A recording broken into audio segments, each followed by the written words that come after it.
Même chose, cette référence permanente aux années 30, c'est intéressant parce que Macron l'a dit à plusieurs reprises, hein, nous vivons le retour des années 30, etc. Alors pour lui, bon, il a une conception, connaissance très médiocre hein, de tout ça. C'est vraiment quelqu'un de pas très bon intellectuellement et de très peu cultivé au fond. Hein.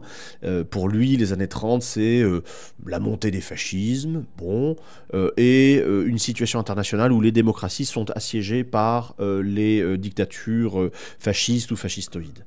Alors, c'est vrai en partie, effectivement. Ce qu'il ne sait pas ou ce qu'il ne veut pas savoir, ce qu'il oublie de dire, c'est que les années 30, c'est aussi un moment de renoncement profond et immoral des élites, des 1% les plus riches, Mhm, pour aller mhm. vite, renoncement aux principes démocratiques et aux principes moraux fondamentaux de la vie en société. Ces gens-là se sont vendus, littéralement, hein, c'est le mot, vendus aux différents fascismes, parce que, encore une fois, les fascismes, dont le nazisme allemand, c'était l'assurance que il n'y aurait plus jamais de gauche, il n'y aurait plus jamais de syndicats, qu'on ferait barrage géographiquement à l'avancée fantasmée, hein, parce que Staline n'en avait aucunement l'envie, l'avancée de l'URSS vers l'Europe de l'Ouest, ce qui n'était pas du tout un projet stalinien, au contraire. Par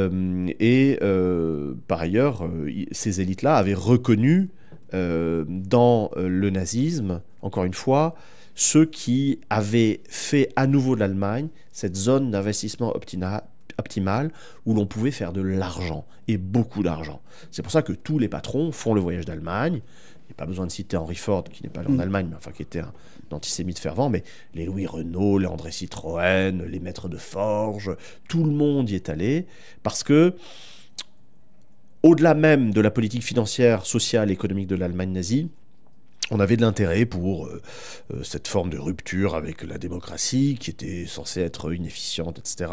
Et pour l'expérience d'ingénierie sociale, biopolitique, hein, régénération, réarmement, des mots qu'on entend hein, depuis quelque temps, du peuple allemand.